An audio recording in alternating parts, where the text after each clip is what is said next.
Video देखिए पहले। भगवान की मूर्ति या जो कुछ भी है वो इनके घर का प्रेत है। भगवत गीता में कहीं पे भी कृष्ण ने ये नहीं बोल दिया कि मेरे को भोग चढ़ाओ। जो तुम्हारे कथावाचक ने बोल दिया कि अपने बच्चे की तरह पाल लो। तो इनका कहना है कि जिन्हें हम पूजते हैं, जिन्हें हम भोग अर्पित करते हैं, वो और कुछ नहीं बल्कि हमारे घर का भूत प्रेत हैं। और ऐसा भगवान ने कहीं भी नहीं कहा है, वो तो बस कथावाचक के कहने पर लोग ऐसा करते हैं।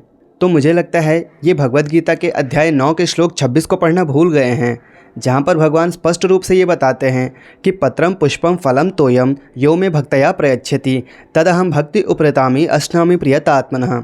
यानी कि जो कोई भी प्रेम पूर्वक मुझे पुष्प, फल, जल और यहाँ तक कि एक पत्ता भी अर्पित करता है तो मैं उसे सहर्ष स्वीकार करता हूँ। और वहीं अगर आप चौथे अध्याय के 11वें श्लोक को देखेंगे तो भगवान कह रहे हैं, ये यथा माम प्रपद्यन्ते तांस तथैव भजाम्यहम् मम वर्तमानुवर्तन्ते मनुष्याः पार्थ सर्वशः।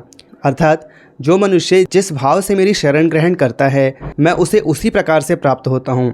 आपने देखा होगा कई लोग भगवान श्री कृष्ण को पुत्र रूप में, कई सखा रूप में, कई पति रूप में, तो बहुत से लोग कई दूसरे भाव से भी भजते हैं।